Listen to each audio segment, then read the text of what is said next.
Yay. Hold on, maybe let me fix the chat room. Boom, there we go.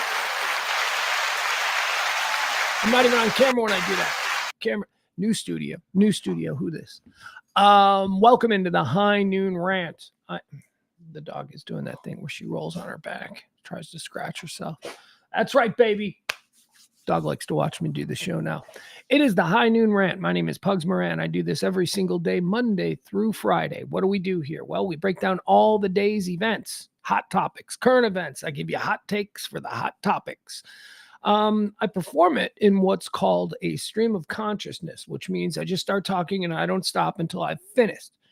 Now, it's not a true stream of consciousness where there are no guardrails or anything. The guardrails here for this free-flowing stream of ideas and thoughts are the day's topics. Now, we execute the show in 4 quarters, like a football game. First quarter, we call it Antecedently on This Day. We go through instances from our past, our history that occurred on this day, events, and we talk about them, whether or not they're, I don't know, we just talk about them. If I find them interesting, we talk about them. Quarter 2 is birthdays. You know what that is.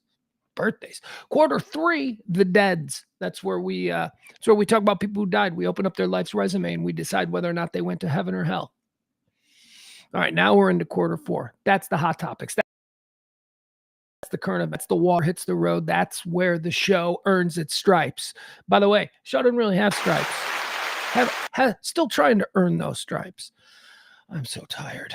Let's say hi to the chat room. My boy Adam's there. Hi, Adam. Mikey's there. Jen is here. Joel, Peter, Barney, Byron.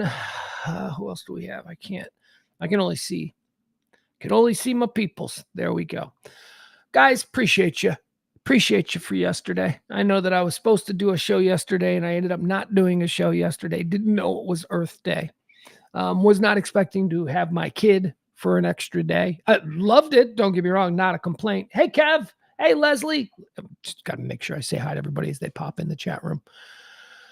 And this show is still manageable enough that we can do that. We can say hi and treat everybody as an individual and a personal friend. Didn't know yesterday was Earth Day, so I had my kid for an extra day, and it just kind of skinny. He had to go to the dentist at 3 o'clock, and it was just kind of, made it difficult. So thank you for allowing me to take yesterday off.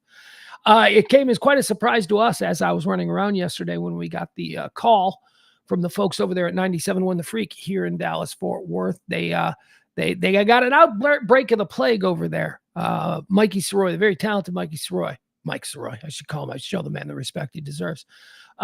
He got sick, and so we were only supposed to be filling in on the morning show there last Friday and Monday.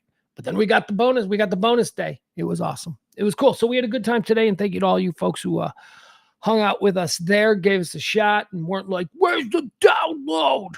I'm like, okay, the download did take a couple days off, man. Come on. It was fun. Got fired from WBAP today, though. Yeah, that's true. That's the downside of this whole. That's not the downside at all. I didn't get fired from WBAP. It just turns out I can't do the James show. James, my guy, my former partner, James, who I did Pugs and Parker with for well over a year, maybe even 2. James is the new afternoon guy over there at WBAP, and he's doing quite well, as only James would.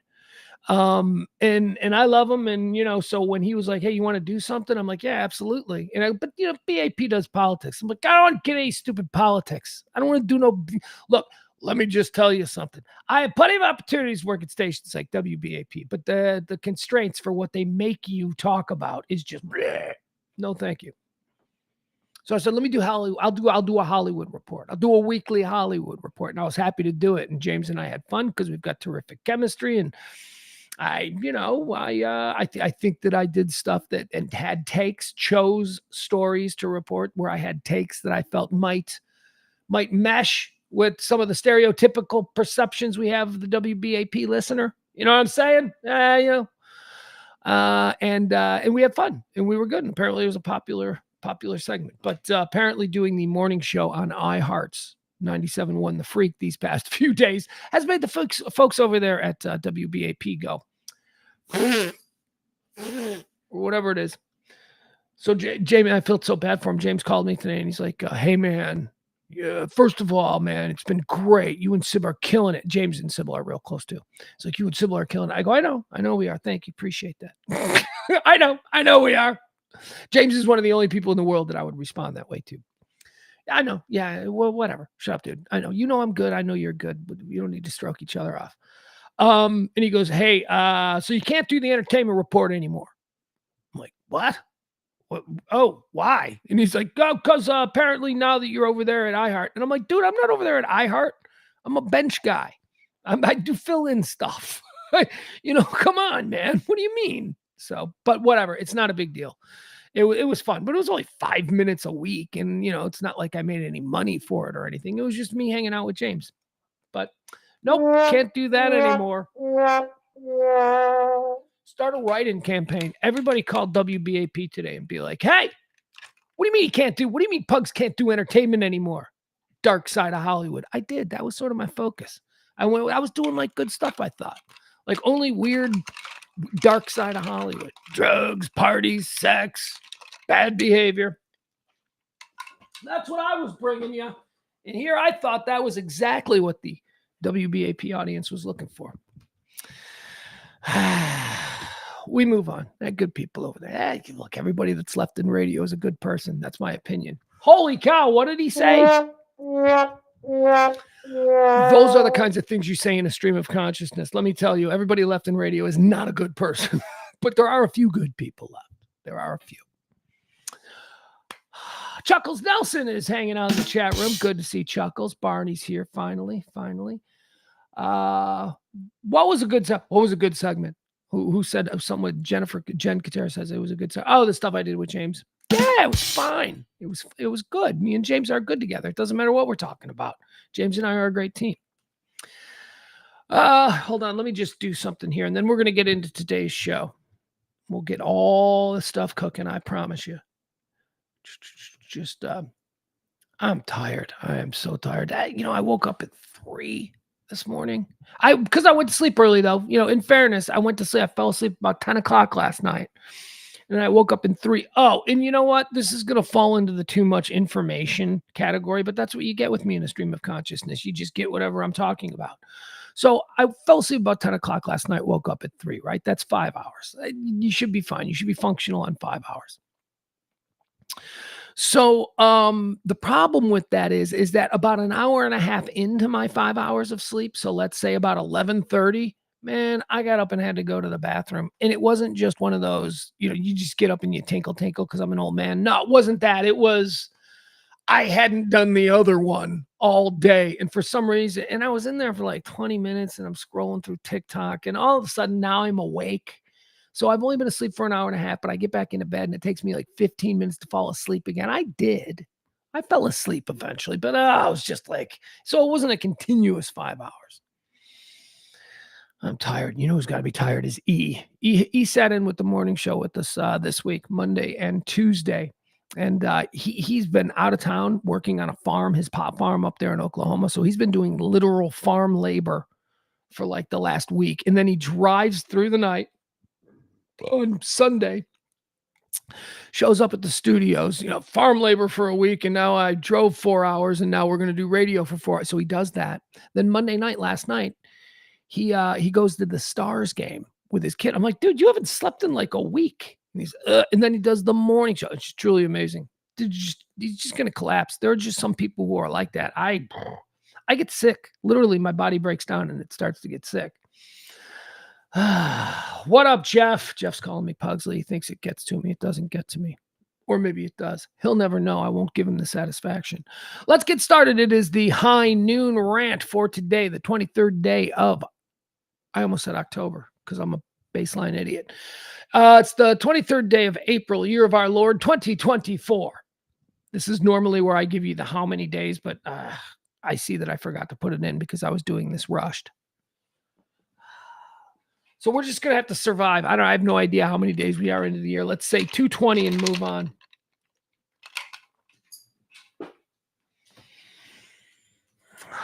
Let's do quarter one. What do you say? Antecedently on this day. Oh, no. Wait a second. I'm so sorry. I'm so out of sorts. We need to mention this first. We've got an executive producer of today's show. Thank you so much, Christina P. Christina P. should have been yesterday's executive producer, but we didn't do the show, as I said, but she's still on deck. Thank you so much, Christina. How do you get to be the executive producer of the show? Well, this show runs on your gratuities. Anything you can do to help this show continue, non-divisive, non-political, hot talk. We've been doing it for 2.5 years every Monday through Friday. It's talk radio the way talk radio on the radio is not allowed to sound. If you support that or just want to help us continue, you can drop a little something. If you're ever moved enough, treat me like I'm your bartender, your pizza delivery guy, whatever it is. All right, moving on now. Antecedently on this day, Q1. Here we go.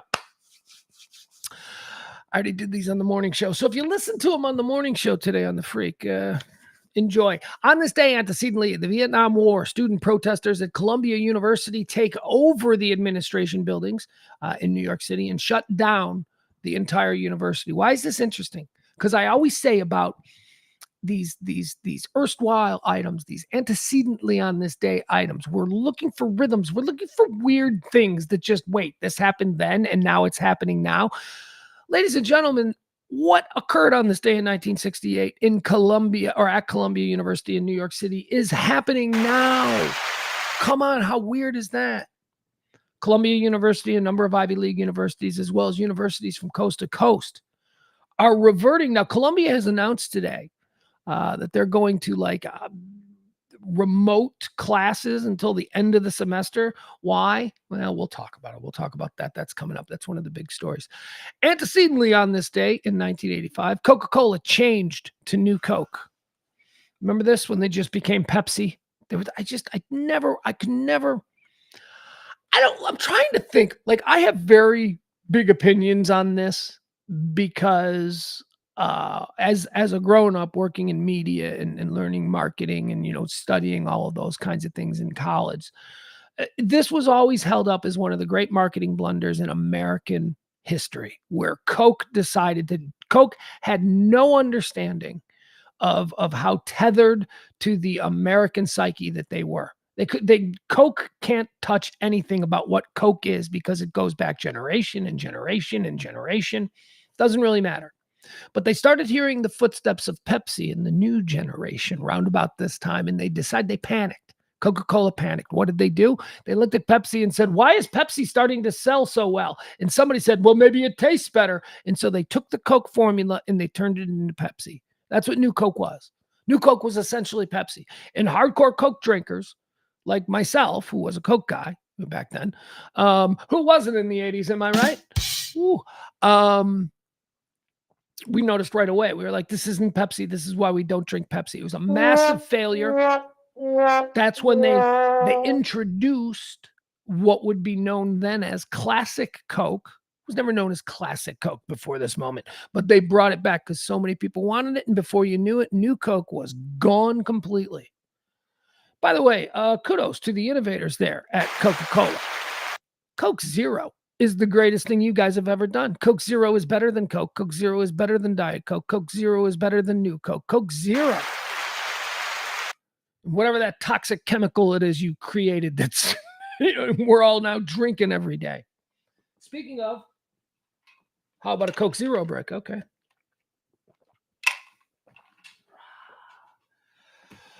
All right, let's move on. Antecedently on this day in 2005, YouTube debuted.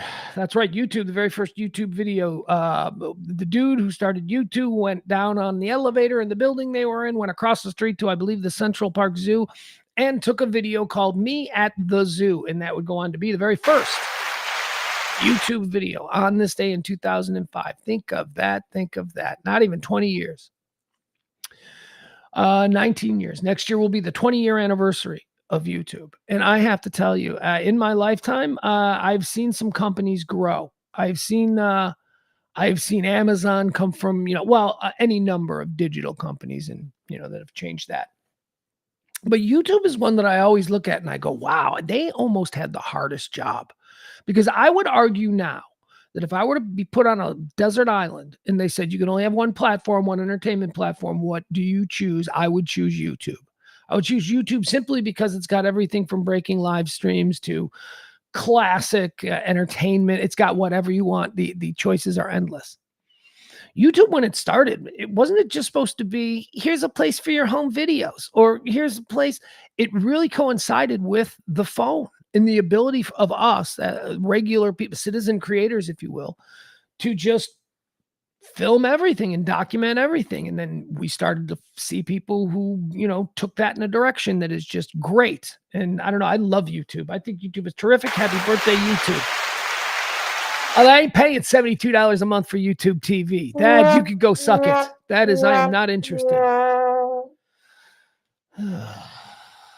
That's going to do it for Antecedently on this day. What do we say? Quarter two, birthdays. They say it's their birthday. Once again, we did these on the morning show. I'm going to do them again for you. On this day, born unto this world, 1939 is the year. Lee Majors. We played this game with Lacey, Sybil, and E in studio today, where I just threw out a name and I said, instantly, I want to know your instant reaction to this person. Yay or boo? It's Lee Majors' birthday. Like, everybody said boo. Like, even E, who's, a couple years older than me. We're the Lee Majors generation. How are you going to boo Lee Majors? I just didn't get that. Lee Majors is a baller. He's cool. He's Colt, not Colt McCoy, Colt Seaver. He's Colt Seaver from Fall Guy. He's Steve Austin. Come on, Steve Austin. Influenced the wrestler. He's Steve Austin, astronaut, man barely alive. We can rebuild him. We have the technology to make him bigger, to make him faster, to make him stronger. The $6 million man. He's the guy. He's the first guy in on Farrah Fawcett. That was a good one. You got to give him credit for that. Lee Majors. Farrah Fawcett, when she first became famous, who was her boyfriend? Lee Majors. Happy birthday, Lee Majors. He's awesome. Born on this day in 1939. Born on this day in 1943. How about Hervé Villachet? Tattoo from, that's another one. I said to the room this morning, I go, Hervé Villachet. And everybody's like, who? Like, who are you people? How do you not know the name Hervé Villachet? I'm like, well, we knew him as Tattoo. I go, well, okay, that's what stupid people know him as. I want better. I don't know. I was a TV dork, so of course I knew the name Hervé Villachet. Happy birthday, little man. Oh, he's dead. That's unfortunate. Born on this day in 1954, filmmaker, documentarian Michael Moore. He's provocative, right? Michael Moore, I don't know if I like his movies or not. I love documentaries. Love them. But this is another thing where I think that there's programming at play here. Like most people who are into documentary and film and, indie film and all of these kinds of things, most of these people, I think if you said, what do you think of Michael Moore? They'd go, oh, he's fantastic. He's such a genius. He understands the corporate power structure in this country, and he's been speaking truth to power endlessly for decades now. Like, that's like the program thing. And I hang out with those people. And it's like, what do you think of Michael Moore, Pugs? And I'm like, he's boring as hell. His movies are boring and preachy and overwrought. Look, Roger and Me was good. That was his first one. That was very interesting. Roger and Me, he went after the people at GM about closing factories in Flint and all that. That was good. But he had a TV show that I tried to watch years ago. What was his name? Michael Moore TV or whatever. And every week it was like, and it was just so, I'm like, this isn't that important. How much time did you spend on this? This does not need a documentary. Moving on. Happy birthday, Michael Moore. You're fine, dude. But I just don't get that program thing among some people, especially like filmophiles. Oh, he's a genius. Is he though? Is he? Born on this day in 1960, Valerie Bertinelli. I can't do it anymore. I used to be able to do that. Make that tiger, that cougar. Oh, that was kind of good. Valerie Bertinelli, one of my first crushes. Not the first crush, but certainly one of my first crushes. She was one of my first relatively age-appropriate crushes, because I think she's only like 5 or 6 years older than me. So when I was like 12, she was 18. Yeah. Valerie Bertinelli, happy birthday. Married to Eddie Van Halen, mother of Wolfgang Van Halen. Excuse me. Born on this, I'm doing that thing, I'm losing my voice. Born on this day in 1960, Steve Clark. We all know Steve Clark, Gen X, we know Steve Clark. Come on, Steve Clark, guitar player, Def Leppard, Incredible guitar player. Steve Clark, when people talk about guitar players, nobody ever mentions Steve Clark until you say, what about Steve Clark? And then other guitar players go, oh, how come we always forget about Steve Clark? Steve Clark was good. Steve Clark was a good guitar player. Def Leppard died because he was a drug addict. He was an incorrigible drug addict. And, but man, don't be sleeping on Steve Clark's guitar playing. Born on this day in 1960, Def Leppard guitarist, Steve Clark. Born on this day in 1961, George Lopez, American comedian, actor, talk show host. I don't know much about George Lopez. I know that, I don't know George Lopez comedy. Like, is he good or is he kind of corny? I always thought he was kind of corny. Like, I always thought that he kind of appealed to my Mexican-American friends' moms and aunts. And, I thought it was like that kind of a thing. Like, I don't know. He seems nice though. Talk shows and stuff like that. I never watched his show because I wasn't watching sitcom. I haven't watched a sitcom since Seinfeld went off the air. I kind of went, unless it was like a cable created sitcom, FX or something like that, but not network sitcom. So anyway, happy birthday, George Lopez. Wish I had more for you. I just don't. Born on this day in 1968, currently rotting in hell the way all people of his ilk should. Timothy McVeigh. That's right. American terrorist. That's what you'll always be, Tim McVeigh. American terrorist. The Oklahoma City bomber. It just wiped out an entire nursery school. I know that a whole bunch of good citizens died in the Oklahoma City bombing. But I will never get past the fact that it's just the daycare center that just got wiped out on the first floor. Basically, it took the direct hit. The truck was parked right in front. The daycare center was right there on the first floor. All those kids. We don't really, when we talk about Sandy Hook or we talk about Uvalde and all these terrible things that have occurred with our kids in schools and all that stuff, I don't think we ever really considered the Oklahoma City bombing and what Timothy McVeigh did. Yikes. Let's see. Let's keep going. Born on this day in 1977. One of my favorite people, John Cena. John Cena, we talked about this again a little bit on the morning show today. John Cena used to come on the Pugs and Kelly show back in the day. He was on a couple of times. And this was before he was the John Cena of today. He was still John Cena. He was still a big guy, and all the wrestling geeks at the station were like, you got John Cena? And we're like, yeah, but we didn't watch wrestling, so we weren't that. He was such a nice dude, man. He was really a hustler. And everything that he's earned in Hollywood, like I never met The Rock or anything like that when he was coming up. But everything that John Cena is currently earning in Hollywood, I can say from seeing him as like a 25, 26-year-old dude coming up, he deserves it. That guy did everything right. John Cena he remembered people's names. He shook everybody's names. He took pictures with everybody. He hung out. He wasn't on a time schedule. You've got John Cena for only 10 minutes. He would hang out. He was a good guy. So good for John Cena. Happy birthday to him. Born on this day in 1977.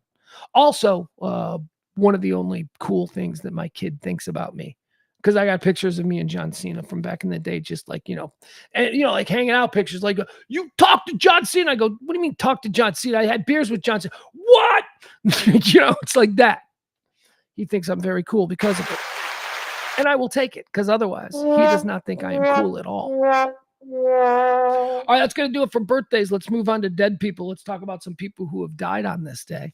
Let's open up their life's resume, and then let's decide, I would say collectively, but not really.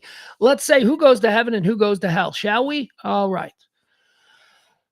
First off, there's no conversation about it, because I'm kind of a dork for this guy because of high school and stuff. But on this day, William Shakespeare died. William Shakespeare's going to heaven. If you like entertainment, if you like anything, if you've ever enjoyed a movie, I'm telling you, there is no original. There's nothing made. Well, okay, wait. Let me be fair about this. Essentially, every story that we have today is formed in a way that owes something to Shakespeare in the style of storytelling and playwriting and all that he created. I mean, Hamlet. I mean, you just start with Hamlet. I know nobody has seen Hamlet except, dude, everybody has seen Hamlet. Everybody has seen Hamlet a million times. Sons of Anarchy was Hamlet. That's the reach. That's the influence. Where it's Romeo and Juliet, Macbeth, Othello. Troilus and Cressida, Merchant of Venice. Those are a couple of my favorites. Love's Labor's Lost. This guy was so freaking prolific. I'm telling you, entertainment, even today in 2024, owes more to William Shakespeare than anyone else. And he died on this day in 1616. Titus Andronicus. That was another one that I liked. I really like so if I'm being honest, my favorite Shakespeare plays are Merchant of Venice. I love A Midsummer Night's Dream because that character of Puck. I like the character of Puck. He's a little scamp, or is it she? I don't know. History isn't really clear on who that is. And Titus Andronicus. Those are my picks to click. Oh, sure, you can go with Hamlet, Othello, Macbeth, Romeo and Juliet, any of the classics. But, I like to go deeper. My love for Shakespeare started sophomore year of high school. I had a Shakespeare class. I don't know, for some reason I was looking to fill something. And the teacher explained to me about how one of the first things we did in class was he showed all of these movies and all these examples of stuff that I loved. And he said, by the end of this semester, you're going to be able to find the Shakespeare bases on all of these movies. All of these movies, you're going to tell me why they're Shakespeare and what Shakespeare play they are. It's pretty incredible stuff. And then in college, I took Shakespeare, and I just love it. I will be honest with you, though, can't sit through a Shakespeare play. Like, I don't want to go to any authentic Shakespeare play done in Shakespearean English. No, thank you. I have no tolerance for that. I like the interpretive. I like stuff that is full-fledged Shakespeare, but they're talking like normal people. I've seen a number of those plays. Those are good. A little harder, easier to follow, too. Not as pretentious. All right, heaven is where William Shakespeare is going. Dead on this day in 1995. Let's move the ball forward. How about Howard Cosell? Howard Cosell died on this day in 1995. Howard Cosell was not a well-liked man. Howard Cosell, as a matter of fact, I'm reminded of a conversation on, I want to say it was the Chet Kopic radio show on WLUP in Chicago. And it was probably on this day in 1995. Chet Kopic was a sports guy in Chicago on the station that I used to work at. And he was good friends with Bob Costas. So Bob would come on the show all the time and just talk. And it was, I believe it was, well, they were eulogizing. They were talking about the passing of Howard Cosell. So it may have been on this day. 29 years ago. Whoa. Jeez Louise. Bob Costas said, when asked about Howard Cosell, Bob Costas said, in the way Bob Costas talks, when he's on the table and they cut him open for this Bob Costas on Howard Cosell, when he's on the table and they cut him open for autopsy, they had better have a hazmat team on hand, because the stench, hatred, and darkness that pours out of that man is going to shut the entire city down. Whoa! Bob Costas throwing bombs on Howard Cosell on what was possibly the day that he died. That was what Howard Cosell was thought of among his peers. He was not a well-liked man. With that said, the public perception of Howard Cosell is something that I think a guy like Bob Costas owes an awful lot to, because Bob Costas tried to do the Howard Cosell thing. And what's that? Well, Howard Cosell was the first guy that moved from sports to just transcending sports broadcasting. Howard Cosell became a legit newsbreaker and newsman for ABC. Now, much of it had to do with his coverage and his relationship with Muhammad Ali at the time when Muhammad Ali, or Cassius Clay, whatever you want to call him, was embroiled in the draft dodging situation. That was not a sports story. That was a real story that was influential and impacting a lot of people in America. The heavyweight champion, one of the most famous people in the world, was refusing induction into the United States service and going to Vietnam. He wouldn't do it. Big story. Muhammad would only talk to Howard. And from that point, Howard then branched out and did all kinds of things. So his influence on American media, modern media, sports, the ability for sports guys to be thought of as more than just sports guys, as a number of them have done since. That's him. That's all Howard Cosell. But again, Bob Costas, when he's on the autopsy table and they're cutting him open, they better have a hazmat team ready, because the darkness, the stench, and the toxicity that will pour from him will shut down the entire city. Whoa! Whoa! What does that mean? What do we got? Rob Barr, my buddy, Witch Kitty former executive producer of the show Witch Kitty, a very hot band in San Francisco. He says Wally was on the radio on this day. What was it? What are you talking about? Wally was Rob's old band, the band that I acted as manager for. What do you mean it was on? Did I have something to do with it on this day? I don't know. I think I probably did. Hold on. Although me working with Wally sort of preceded me having any kind of real power at the radio station. I think I was still with them when I was an intern, fetching coffee. Wally was a good band. Wally was a good 90s alt band.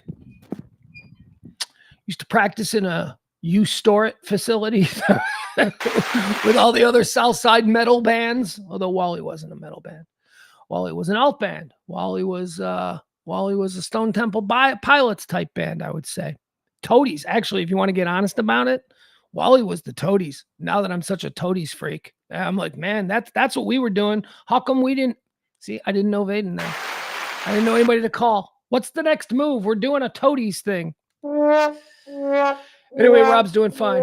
Witch Kitty is burning up the San Francisco music scene. I couldn't be happier for him. All right, let's get moving. More dead people. No, we got to decide where to put Howard Cosell.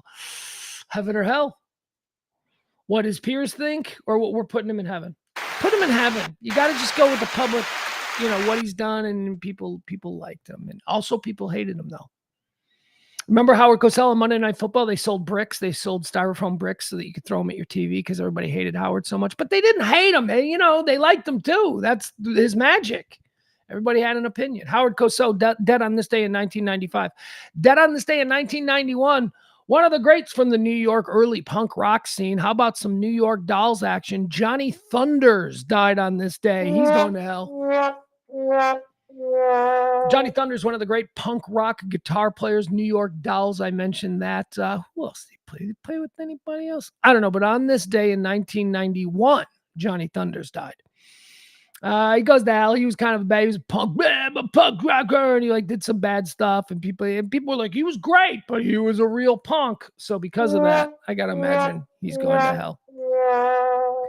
And finally, dead on this day in 1998, we preemptively put him in hell, the man who murdered Martin Luther King. James Earl Ray can go rot in hell, you awful son of a bitch. All right, that's going to do it, folks. One more time, I will remind you, today's show is executive produced by the incredibly talented and appreciated Christina P. If you would like to keep this kind of radio going, although it's not radio, it's a live stream. We've been doing it every day, Monday through Friday at 12 p.m. You can drop a little something if you would. We are fully supported by you, the kind listener. It would be appreciated as we are getting to that point of the month. All right, let's get started. Here are the events. Quarter 4 is up and running. These are all the events that are trending today. I'm going to riff on them a little bit and try to get us all up to speed on what the world is buzzing about. Trump trial, Trump trial, Trump trial. We don't do the politics, but fun stuff is happening. Fun stuff. We just, all day today, we had David Pecker. David Pecker picked the pecker. David Pecker was the guy who ran the National Enquirer, the publishing company, AMI, American Media International or something like that. Incorporated. I don't know. Something like that. He owned a whole bunch of those stupid sleazy rags. And his whole life got upturned because he's working with the feds. He's made a deal with the feds. National Enquirer, he had to sell it. They, lost all kinds of money, all kinds of lawsuits because he went in hard. His own words, these are his words. I'm just reporting. He, basically planted stories for Trump and, buried stories about Trump, and he would purchase Catch and Kill. It's the whole point of the book, Catch and Kill. David Pecker would be approached by somebody with some real dirt on Donald Trump, like the Stormy Daniels thing. And David Pecker and the National Enquirer would buy that story, sign them to a non-disclosure where they can't say anything about it, and then kill the story. Instead of running it, they just kill the story and then bill Trump for it all later. And that was kind of the thing. He got caught dead to rights for that. He's cooperating with the government, and he is today, or at least earlier today, Pecker, killed story to avoid former tabloid exec David Pecker testifying for second day. All right, so there's some good stuff. So later tonight, when you're having your movement or whatever it is that you do, you can read some really juicy gossip about what was going on at the National Enquirer during the 2016 presidential election. That's what's happening in the Trump trial today. He's also doing that thing that we love about him, where he's just behaving like a child, where it's just like an incorrigible little rich kid who can't shut his mouth, and he's getting in trouble. But we'll see. I don't know what's happening. Look, I don't do politics. I don't care. You give me some juicy, funny stuff that we can riff on, then we'll be all good with the Trump trial. But until that happens, some of you might be like, dude, that's already happened. I know. I just don't want to get in. I'm too tired to get into this. There's too much exposition on my part that needs to be done in order to feel comfortable having what I would perceive to be a non-political, non-divisive conversation about the Trump trial. Too sensitive. People are too sensitive. You can't make the slightest joke without being a libtard. I just find him very funny. I find the dude very funny. And, it's up to you to decide if that's in a good way or in a scary way. But I find the dude very funny.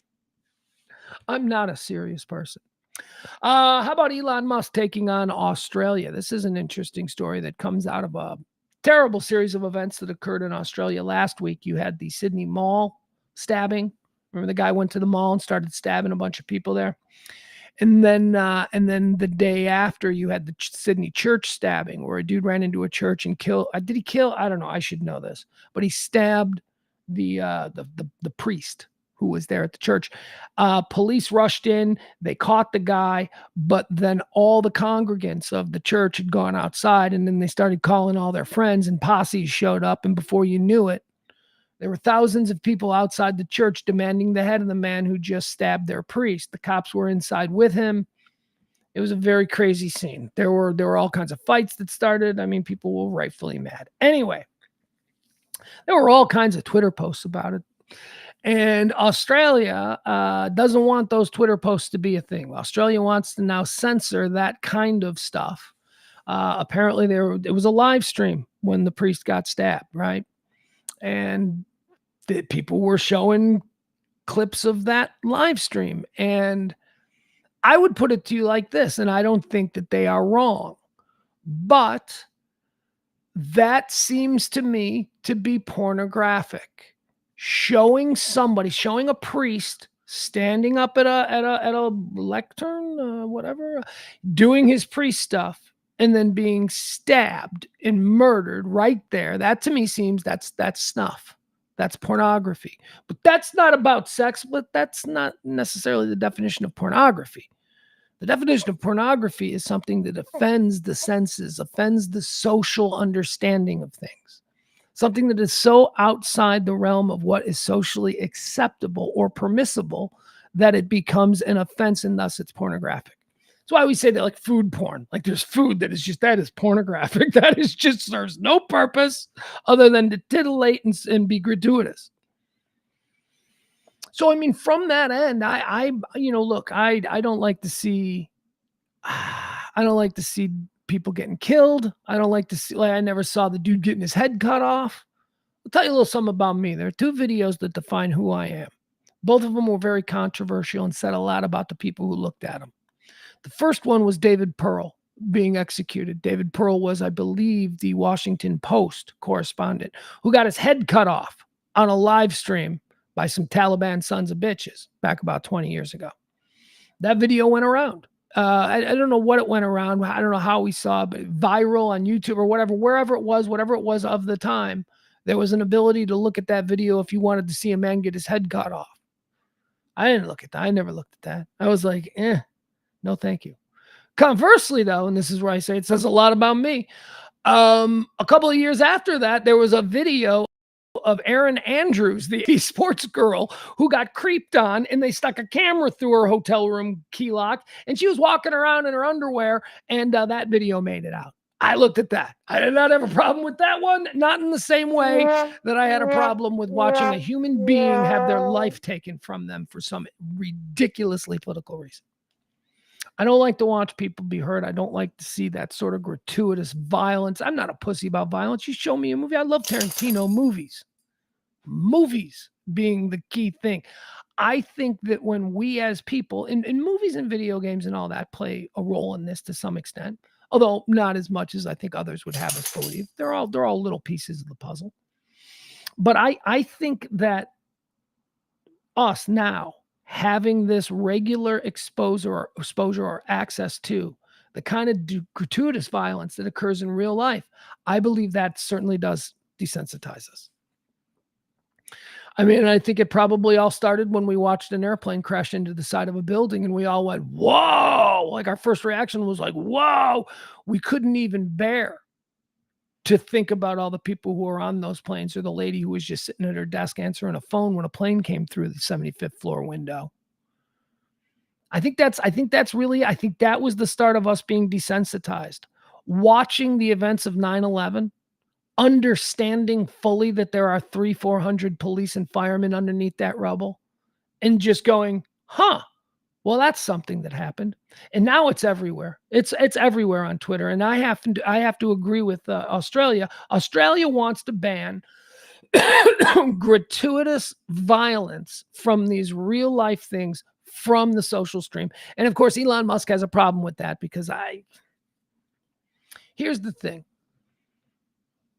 We shouldn't have to mandate this, right? This is my issue with humanity. We shouldn't have to create a law that says that Twitter shouldn't be showing people being stabbed to death, a man of the cloth being stabbed to death. We shouldn't have to ask them not to show that. We should know better, I believe.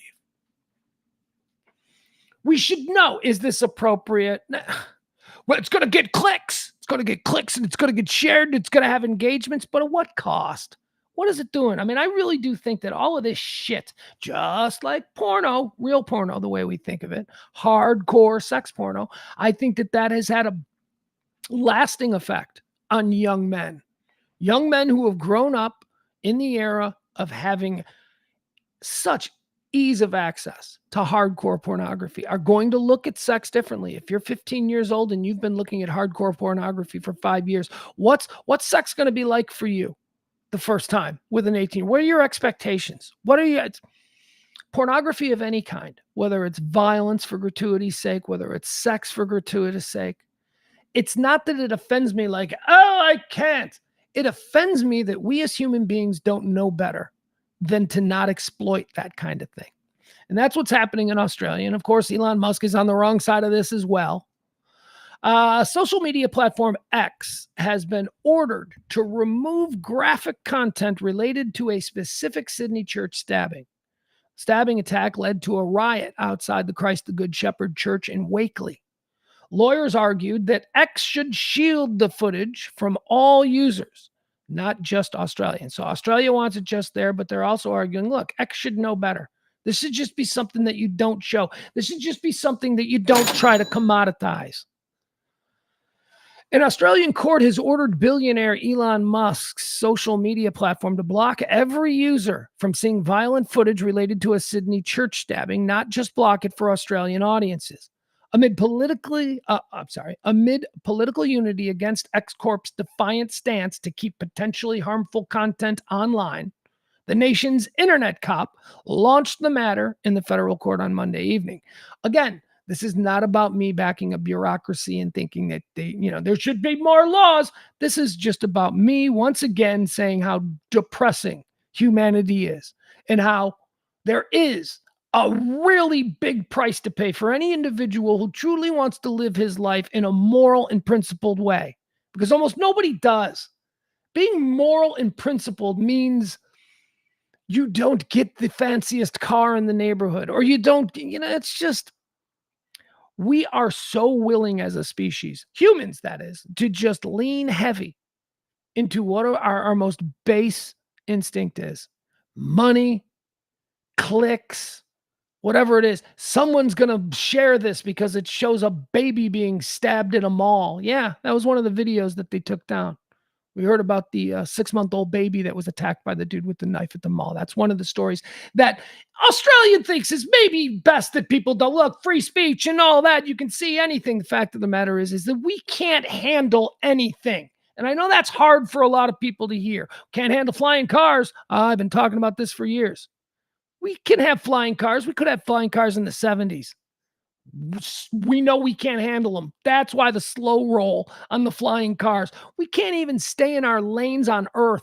You think that we're not just going to start blowing things up in the sky? We're going to have like the new flying Tesla crash into the new flying Ford Bronco at 10,000 feet over a shopping mall on back to school day. First time that happens. Well, I mean, it's not going to just happen the first time. It's going to happen all the time because we as humans cannot be trusted to do the right thing ever. We need to be better. And I'm not saying that I am better. I'm not. I struggle with this all the time. Jesus, could you imagine arguing in court? Well, of course I could, because this is probably a very well-paid lawyer. My God, he's a Tesla, or he's a Elon Musk lawyer. So he's very well paid, but he's standing up there in court going, no, I believe that because of freedom, I believe because of liberty, I believe that somebody, a psychopath maybe, who knows, should be able to see a 6-month-old baby be stabbed in a shopping mall. Maybe you should be able to see it, but maybe we should also go, should I see it? Let's see here. More on this story. A 16-year-old boy has since been charged with terrorism in the offense at the stabbings of Assyrian Bishop Marimar Emanuel. The stabbing attack led to a riot outside the Good Shepherd Church. In a video that has been circulating, in another video that has been circulating, the alleged attacker referred to insults against my prophet before the stabbing. Now that's different. Okay, so I guess maybe this is part of the case that they're making. That video's fine. If somebody does something terrible like this, and then a witness to it films them espousing what their motivation may have been, that's not pornography. But trying to stop that because you're afraid that, well, people are going to hear that and they're going to go beat up on Muslims. You see, no, you can't stop it. We need to know.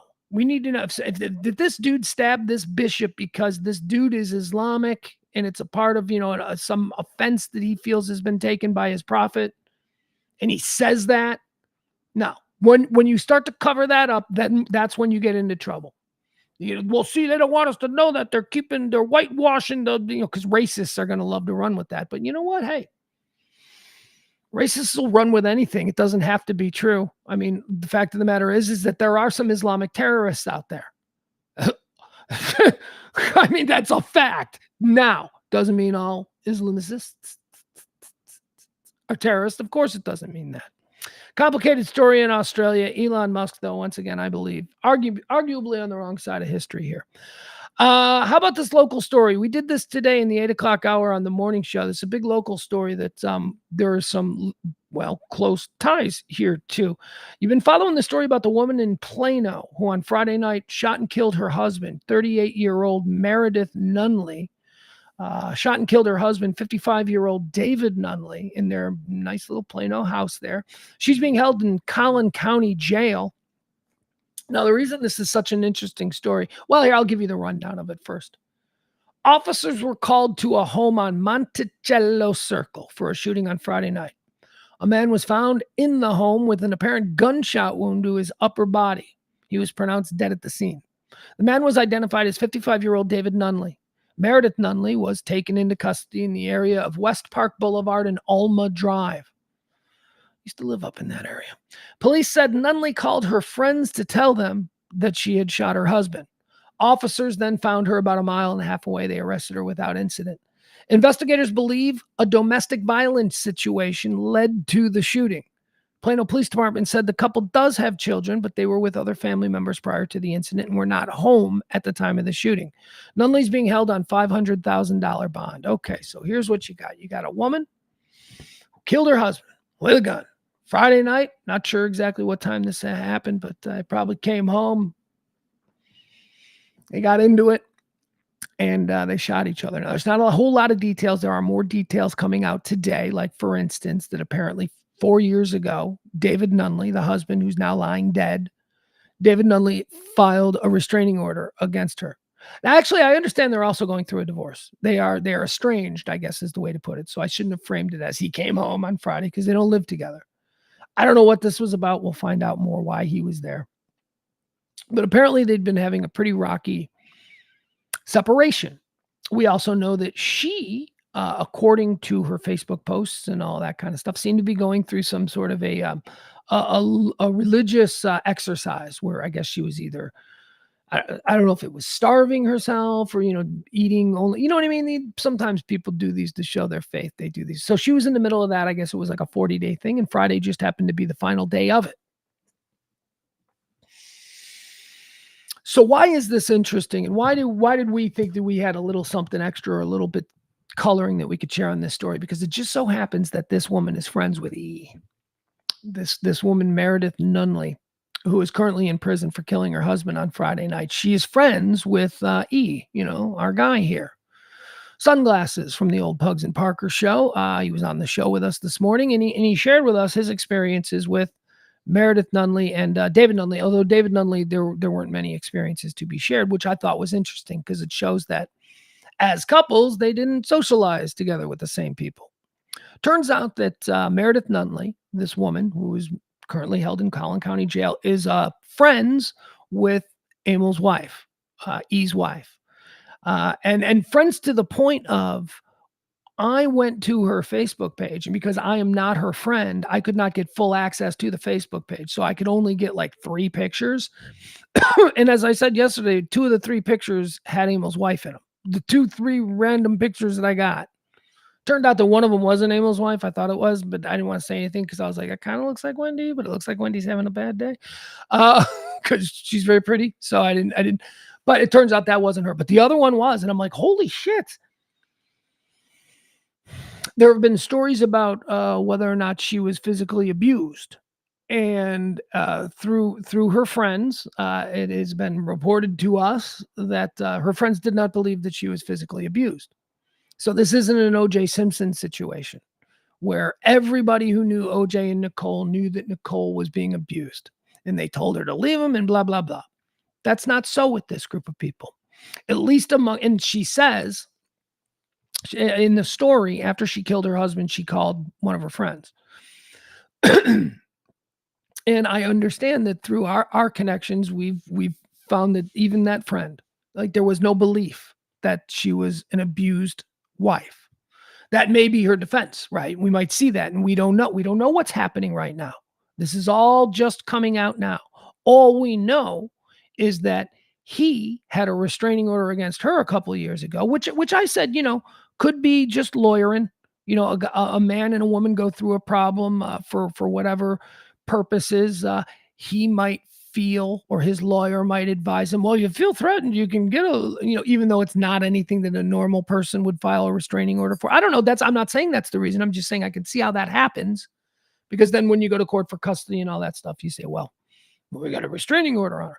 And it also was interesting that in this separation between the Nunleys, that the mother did not have custody of the kids. Now, maybe that has something to do with the restraining order that was filed a couple of years ago. I don't know, but that's very strange in Texas, that the husband, the father, who is now unfortunately dead, that he was awarded custody by the state. So that leads me to think, the religious thing, and she doesn't have her kids. I asked, I said, you saw no signs of this? And everybody who knew her was like, no, she was totally normal. She's a totally normal person. She's a fun girl, not particularly lively or anything, never draws attention, quiet a little bit, but certainly not anyone you'd go, that woman is crazy. That woman is nuts. She's going to. So what I believe is that this story is probably going to evolve into a Dateline type story, a Nancy Grace special, if you will, where it's about she was abused for years. And I just think it's interesting that right here, the day after it, hearing from people who knew the family, who knew the couple, who knew her, not so much him, they'd go to birthday parties or baby showers, girls go out for drinks on a Wednesday. That's how they knew her. That's how they were friends. And he was never there for that stuff. Although he was at some of the stuff, and some of the other husbands were there. So maybe maybe they did not have the best of relationships, which, well, obviously, gee, Pugs, you think? She ended up killing him and they were going through a divorce. My point is, maybe there were signs, but certainly not from her. Everybody who knows her says that no, nobody really saw her. This is a shock. Everybody is literally jaw dropped, shocked by all of this. But developing ... As I say, I think it's going to be a Nancy Grace special. Because she was a pretty girl. The mugshot doesn't look anything like he was like, I don't even recognize her in that mugshot. And I'm like, well, she had a day. She went through a day. She's getting her picture taken, and you probably saw her, after a couple of hours of makeup and hair and all that. You saw her on Saturday nights. You saw her at, dinner parties and stuff like that. Crazy, crazy world. All right, let's move on to the college situation that is happening all across this country. As I mentioned earlier, it was on this day in 1968 that radical anti-Vietnam protesters took over the administration building at Columbia University, shutting the university down. Well, here we are in the year 2004, 24. Sorry if you can hear my dog. The dog is like shaking and she wants to go out. No, she's not going to go out. She wants to go out of the room. She's locked in here. Go lay down. Go lay down, buddy. Sorry. I can't speak, so don't make me yell. On this day in 1968, Vietnam protesters took over Columbia University, shutting down the administration building in what was a pretty big deal for the time. Here we are in the year 2024, and the exact same thing is happening on the exact same campus, except this time it's not people protesting American involvement in the war in Vietnam. It is instead, it is pro-Palestinian protesters who are not just Columbia in New York City, but also, all the Ivy League schools. There's a whole bunch of other schools. You just name the college. There is now some sort of live, living tent city created by Palestinian protesters on these college campuses. Now, what's happening here? Is this just a peaceful demonstration kind of a thing? Well, I guess for the most part it is. They haven't started burning buildings down or, slaughtering people, but it has created an incredibly uncomfortable environment for Jewish students. This isn't just about Israeli policy in Gaza has gone too far, which I think we all agree with, which I think that any person with a heart, any decent individual, we were all appalled by what happened on October the 7th. When Hamas terrorists from inside Gaza came across the wall and just slaughtered people all over Israel for an entire day of mayhem. We all remember that, or do we? Because what happened after that is what we have all known was going to happen if one of these terror attack groups or one of these terror people, if they tried to target the Israeli people, especially in the settlements. It wasn't a secret. This gigantic, huge response from Israel was never a secret. It's the same amount of bullshit as everybody in Hollywood when they acted like they were shocked about the casting couch. The casting couch has been a phrase since the 1940s. What are you talking about? We've joked about this. We know that actresses get jobs by blowjobs. It's the exact same thing. You're shocked that Israel went hard when they were attacked? My God, they've been promising us this since 1947. Doesn't excuse what in reality, what in rhetorical sense sounds like, yeah, man, don't fuck with Israel, man. They'll come at you hard. But in reality is like, oh my God, stop it. Stop killing those kids. Those kids are that's the reality versus the rhetoric. And look, we all do it. It's a complicated world. We process things differently.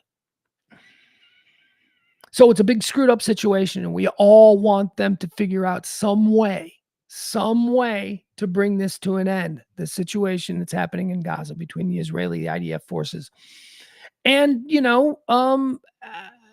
I know it's Hamas, and I know it's a number of other Iranian proxy groups, Houthis and whatnot, that the war is actually targeting. But, when these people are embedded within a civilian population, you don't shrug your shoulders and go, well, too bad for that civilian, but you just don't. Not if you want to call yourself a moralist. Not if you want to call yourself, at the very least, if you want to call yourself a Christian. That's some bullshit right there. Christ wouldn't do that. That just means that it's a lot harder to get these guys. So maybe we use different tactics. So we've been watching this happen, and slowly over time, we have all morphed from, well, this is what happens when you F with Israel, to, okay, Israel, all right, can you calm down? This is getting awkward. I've been saying for a long time, it's that guy in the parking lot when the fight breaks out, and the one guy takes the upper hand and the fight is over, but nobody is stopping it. So it's just one guy on top of the other guy going, don't you ever. And somebody in the crowd screams, stop it, Johnny, you're killing him. Well, that's what's happening with Israel and Gaza right now. And the whole world, at least the civilized portion of it, is going, stop it, Shlomo, you're killing him. So this has now bubbled over into our youth culture here in America. And it's taken roots all over social media. And I think it's absolutely fine when young people are now getting involved in their, challenging the Israeli policy of, zero tolerance for these kinds of acts. That's great. We all agree on that. But you're starting to drift over into you need to make the distinction between innocent people in Gaza being slaughtered who are no more culpable for the events of October 7th than you and I. They're just people who, by the luck of the draw, were born in a part of the world where these kinds of awful folks, Hamas, reside. You got to make that distinction between those people and the actual Hamas. We're not seeing that among young people. We're blurring the line. There are people on campuses at Columbia, the videos are everywhere, singing the praises of Hamas in New York City. Columbia University, one of the epicenters of great American thought. We've got people chanting death to America, not by, 5 or 6 people. We've all, come on, this has been going on. You get like 5 whack jobs on a street corner. What are they called? The Black Israelites. They can chant whatever the hell you want and you just ignore them. We're talking about now college campuses where this is happening with thousands and thousands of kids. I had the culture shock of driving up to Plano on Friday on 75, right there by North Park. I drive up there every Friday, and there's always a group of MAGA people just being weird. Just, it's like, bah, bah. Okay, whatever. You honk at them, you move on. The MAGA people were gone last Friday, and they were replaced by people who were, again, there were Hamas flags. And I wonder how many people make the distinction between the flag of the Palestinian people, the authority, and the one that's recognized as not necessarily the terrorist group, and the one that's the terror group. There were Hamas flags being flown in Dallas, Texas, over 75. Hamas. What's this about never forget? Now, I know that Hamas wasn't directly involved in the events of September 11th, but terrorism in general, radical, religious, fundamentalist terrorism in general, we have people flying flags, Hamas flags, in Dallas at 75 right there on the pedestrian bridge.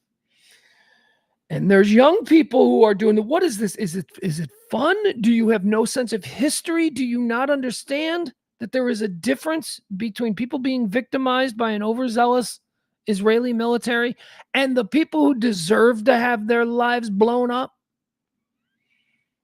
No, all people in Gaza are not Hamas, and Hamas is not all people in Gaza. And there seems to be this overflow among people on college campuses who are freely chanting things from the river to the sea. What's going on, dog? Hear the dog? The dog is crying. She's looking out the window. Apparently there's some landscapers. Dude, I'm doing a spiel on Israel and Gaza and this problem that we're having with college campuses across the country. Anyway, long story short, Columbia has gone to non-required attendance from now until the end of the semester. I have no idea what that means.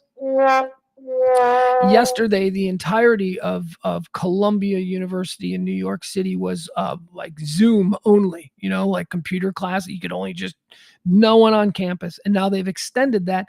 You're not going to be mandatory. Attendance is not mandatory, meaning if you choose to just all your classes because you're a Jewish student and you're afraid because you're being chased down. Imagine paying all that money to go to Columbia. You're a good Jewish kid. You pay all that money to go to Columbia. You end up running from dudes waving Hamas flags in New York City, no less. All right, moving on. Let's talk about some Google firings. This is an interesting story. Google has fired a whole bunch of people. Let me give you the details here because my drunk history sometimes doesn't cut it. Excuse me. Google fires more workers after CEO says that the workplace isn't for politics. All right, so now these are people who are bringing their politics into the workplace. Google is firing them somehow. I think we're going to find a way to make Google at fault in this. Look, I don't think you should be showing up to work in your MAGA hat, okay? I don't think you should be needlessly provocative in a political sense at all, ever. But, if you're showing up to work in your MAGA hat, knowing full well how divisive it is, or maybe you don't know full well. Maybe you're, basically, a mentally disabled person. Is that what's going on? Do you think that's a cardinal hat? Are you a fan of the Redbirds? Because you know what you're doing. And if you're doing that needlessly, unnecessarily, because you get a kick out of owning the libs at work, you're an asshole. You're an asshole and you're the problem. Shut your fucking mouth. Do your job. You're already the dickhead at work. Nobody likes you. You're obviously a provocative dork. Stop it. So don't do it. And the same thing goes for you, and you're going to light your incense and your patchouli in your little cubicle, and you're going to make it smell weird because you're a weird lefty extremist, and you're going to put up your Bernie Sanders crap. No, you're the problem too. You're every bit of an instigator as the other person. Both of you should get the fuck out. No politics in the workplace. Bar room rules for everywhere in civilized society from this point forward. Bar room rules. No politics, no religion. Everything else, fair game. We can do whatever we want. But shut the fuck up about your politics and your religion. If you're articulate enough, we'll be able to figure out your politics through the way you talk about other things. But leave the hat. Leave the Black Lives Matter, button that you're going to proudly come walking to. Stop being provocative when nobody is looking for you. Nobody wants to engage you about what you saw last night on Hannity or Rachel Maddow. Nobody is interested in that. Stop it. Google has fired about 20 more workers, it said, participated in protests denouncing the company's cloud computing deal with the Israeli government, bringing the total number of workers fired in the past week over this issue to more than 50. So they fired 50 people because Google is doing work with an Israeli company who is, well, right now, see what we said in the other story? People are just, I think it's perfectly fine for you to be anti-Israeli policy. If you want to be, that's fine. I am anti a lot of Israeli policy, and I have been vocally. And let me tell you, a couple of years ago, you couldn't say, can we talk about what Israel is doing? What? What do you mean? The Israeli lobby used to have the whole country locked down. So you weren't even allowed to criticize our good friend Israel. But now it's swung in the other direction to such an extreme. I don't even recognize discourse in this country anymore. Google fired a bunch of people who went to a protest, probably on company time, protesting the company because they didn't like Google doing business with an Israeli company. Holy shit, who do you think you are? Then don't work for Google. You know how you protest? You walk out. You say, I'm done. I ain't working. You know how valuable Google jobs are? Yeah, you do. That's why you won't do that. Instead, you're going to push the envelope and you're going to go down there and you're going to be like, Google, this company I work for is participating in genocide. Oh, shut up. Shut up. This isn't your place. Start your own company. Run your business your own way. This is one of the problems. I'm a big advocate for the middle class and the working class and somehow returning a sense of ownership in this country to that group of people. This is one of the reasons they're never going to give it back to us, because you do shit like this. A spokesperson for Google confirmed that it had fired more workers after continuing its investigation into the April 16 protests, which included sit-ins at Google's offices in New York City and Sunnyvale, California. Oh, is that how you protest? You really put it all on the line. You sat on your ass in a hallway at corporate. That's what you did. You're putting it all on the line. You're a regular Nelson Mandela, aren't you? The corporation, Google, is attempting to quash dissent, silence its workers, and reassert its power over them, said Jane Chung, a spokesperson for the No Tech for Apartheid, a group that has protested Google and Amazon's contracts with the Israeli government from 2021. All right, so this group, No Tech for Apartheid, what they did was they were able to rabble-rouse a number of Google employees to create this situation where they did a sit-in. You're troublemakers, No Tech for Apartheid. You're troublemaking.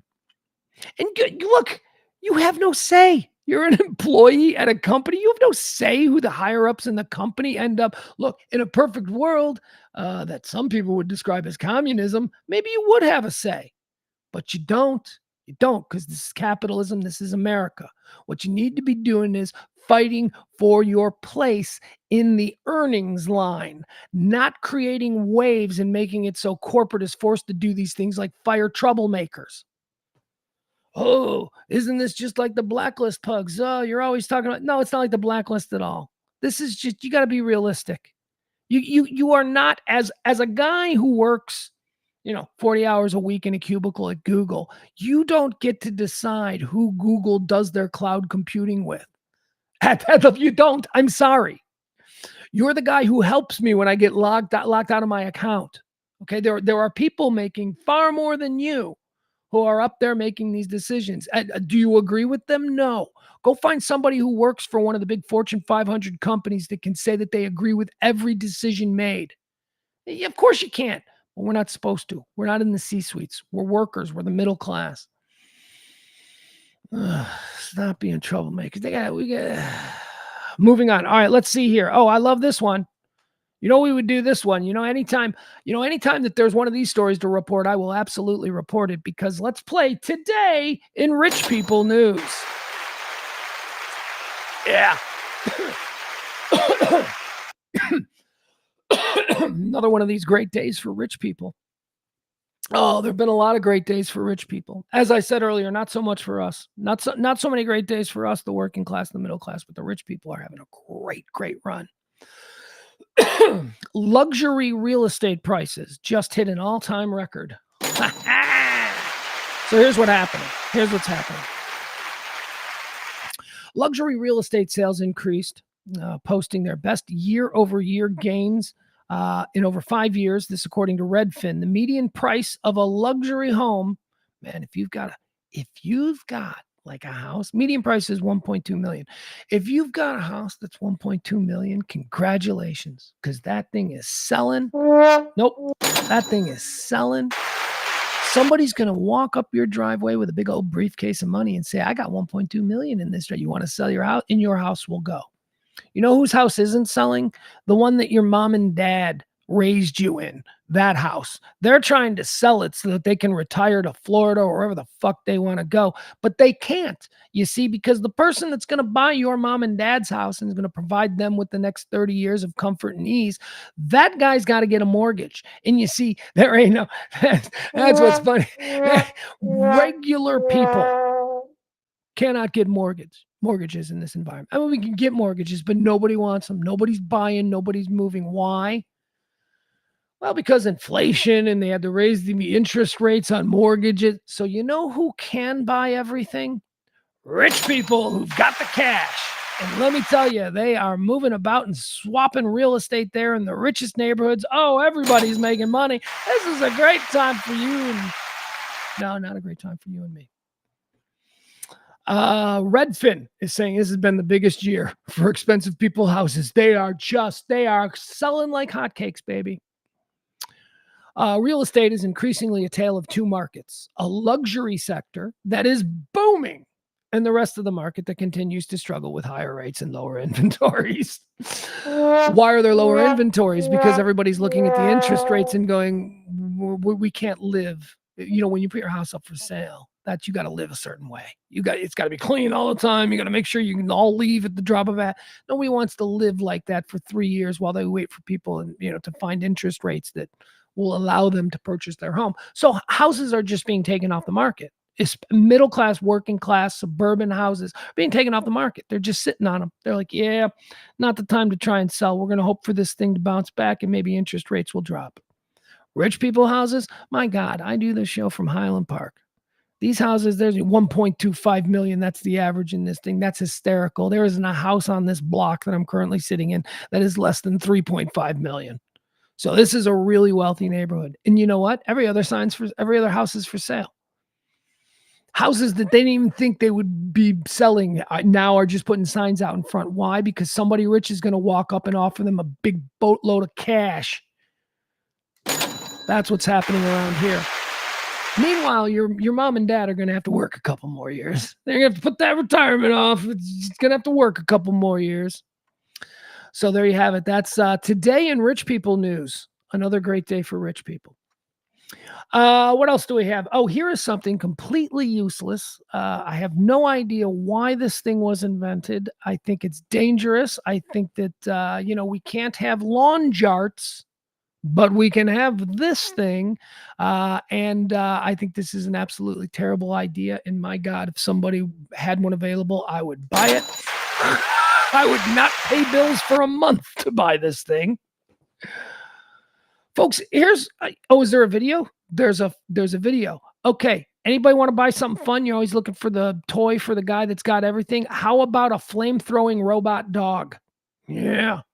Flame-throwing robot dogs go on the market.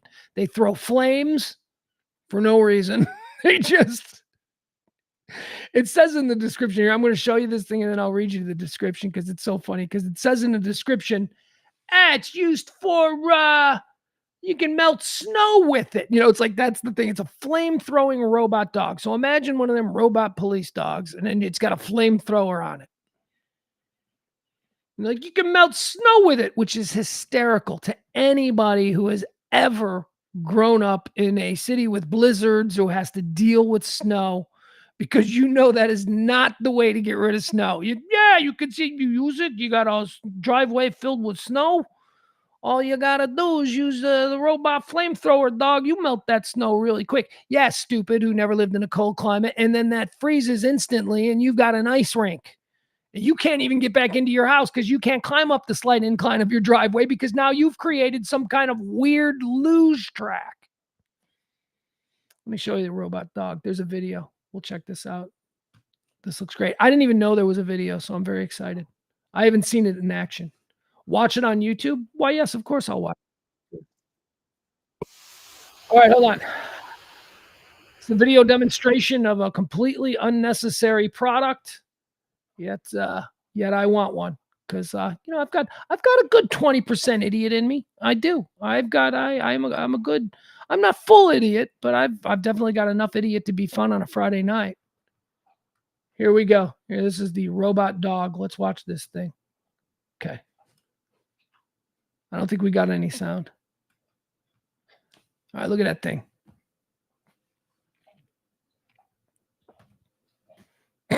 It's just, why does it throw fire? There is no reason for it to throw fire. This is so stupid. And I want one. Look at that thing. It just looks cool. Yeah, and look at what it lays down. Oh my God. And it throws fire. That was like they created this really cool robot dog and they were sitting around the room. They're like, well, it's missing something. What does it need? And somebody goes, what if it could throw fire? Look at that. Go. People are going to be burning their house down. You can't have a robot dog. How come you can have a robot dog that shoots flames out of its head, but you can't have lawn jarts? All right, let me tell you the story here. Let's see. A flame-throwing robotic dog has been invented by a company in the United States. Of course it has. Proud to be an American. Of course it is. Nobody else would come up with this. You know what? The Asians would have come up with something. Give them a little time. The Asians would have come up with something like this. They're crazy too. The Germans would have come up with something like this. In fact, they probably did during World War II, but they don't make it public. They don't sell it. They use it for, plans. They got plans for it. A flame-throwing robotic dog has been invented by a company in the United States that is capable of delivering on-demand fire anywhere. So you can get a lighter for $1, or you can get the robot flame-throwing dog.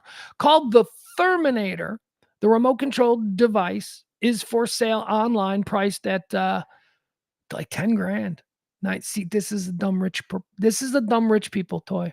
$9,420. Designed by Ohio-based firm Throwflame.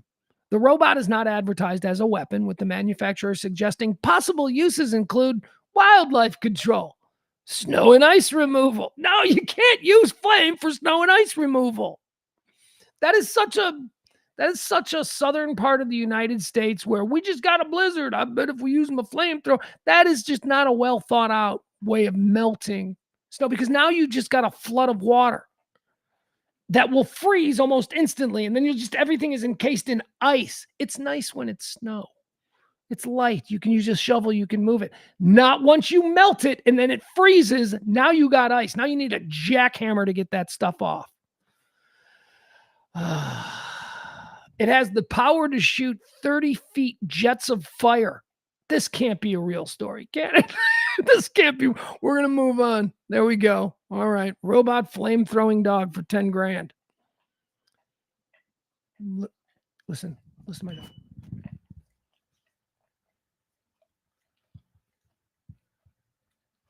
Did you hear that? Absolute disgust. That's her. She's licking herself. That's what she does. She lays there and she licks herself. All right, let's keep going. When does old age begin? Isn't that a question? I mean, for a lot of years, people just assumed that old age would kick in officially at 65 years old, right? Isn't that it? That's a mandatory, used to be retirement age 65. I could just get to 65. Well, guess what? That was when people didn't jog. That was when people smoked 5 packs of cigarettes a day. So 65 was considered, close to the end of life, because ain't nobody touching 80. Not back in 1960. You got to 80, you were like ancient. Well, the way we live now, I mean, we are seeing people that are living much longer, and, middle age is now being extended and starting earlier and staying longer, the middle age portion of what a human lifespan is. So 65 is no longer the idea. What is the idea now? What gets you old? What is now considered old? This comes out of Berlin, a study. Are we getting older later in life? People dread the idea of aging. However, a new study from an international team of researchers reveals the definition of old age. Okay. It has changed from what we had previously assumed, blah, blah, blah. The study conducted by a team of researchers from Germany, and once they finished the flame-throwing robotic dog, they moved on to how long will people live if we don't incinerate them with robot dog? 75, folks. 75 is the age that they came up with. This is broken down into the stages of life that we know: youth, childhood, youth, middle age, and all that stuff. Old age, So what represents old age? They believe that the old age portion of your life now starts at 75. And that you should expect at least 20 more years. So that's 75, 85, 95. Yeah, people are going to be living up, and they're like, look, the human body, the way it is now with, we've all been, pretty taking care of ourselves. You should live to be 95 years old, at least, before the stuff starts going haywire. And, you could get killed rock climbing or jumping out of an airplane, whatever. People die in crazy ways all the time. But, just left to your own devices, they're saying that the average now is 75. 75 is when you begin your old age portion of life. And by the way, they're also saying that's not even elderly. Elderly is 85 plus.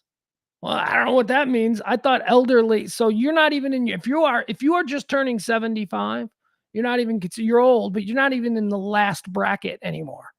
You've still got, hospice care, nursing home stuff. So good luck with that. Hey, it's coming for all of us. Time marches on. When does old age begin? Well, according to these Germans, it now begins at 75 years old.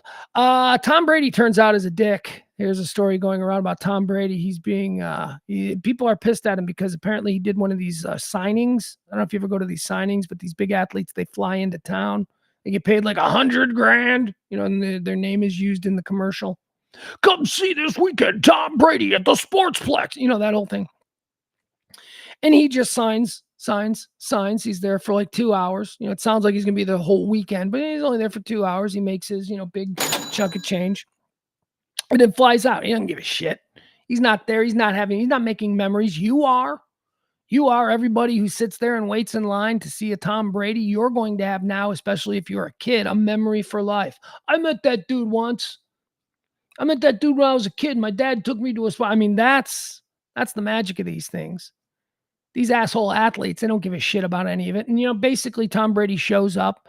He didn't sign long enough.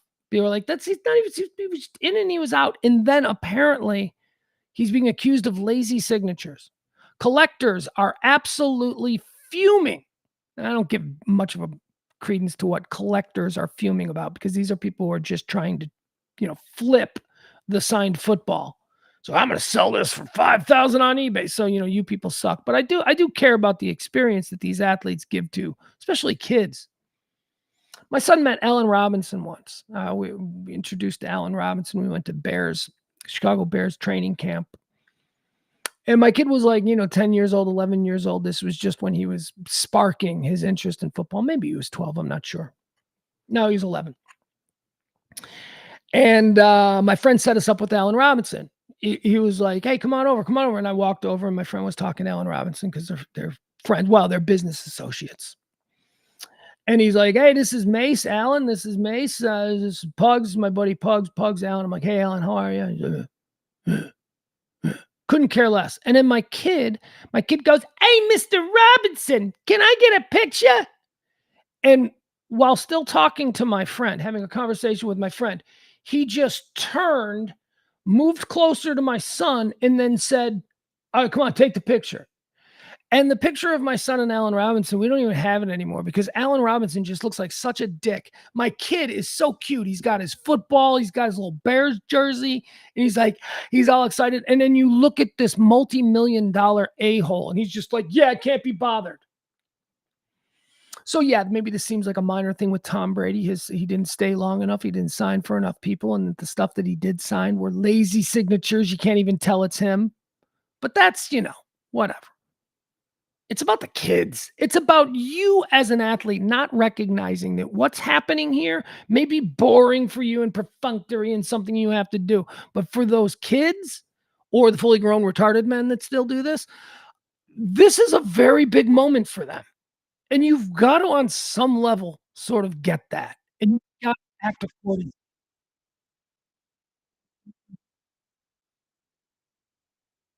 I don't know what that is.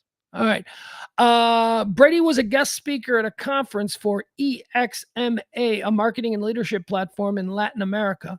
The conference was held at the University of Miami's Watsco Center on Saturday, 4/20. On top of the photo and autograph from Brady, those who paid $3,600 received. Oh, so these are people who paid big amounts. They received front row tickets, 3-hour yacht ride with a view of the Miami skyline. Now with Tom, VIP lunch and a VIP party. Okay, it sounds like one of those nonsense kinds of things where Tom Brady's people get together, they put this together, and they say, Tom, want to make an easy $100,000 on Saturday? Following Brady's speech, people who shelled out thousands to meet him and get his autograph were thoroughly disappointed with the rushed experience. Brad Jarrett brought his 2000 NFL. Well, what did you think? You weren't going to get to go riding around looking at chicks with Tom Brady, cruising around. Hey, it's me and Tom Brady. I paid $3,600. Brad Jarrett brought his 2000 NFL draft ticket to get signed by the future Hall of Famer. That ticket holds a historical significance as Brady was drafted in the 6th round by the New England Patriots in 2000. Okay. Prior to the meeting, I don't care. These people, I just wanted to talk about how athletes need to be a little bit more conscious when they're signing something for people. Turns out this is all about collectors paying a premium to get access to people. Screw those people. I don't give a crap. Again, I care about my kid who thankfully my kid had no idea.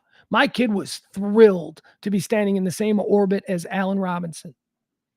Not me. I was the dad. I'm like, oh, you could be a little bit fucking cooler about this, dude. I don't know who the fuck you think you are. I didn't say that, of course. That's what I was thinking.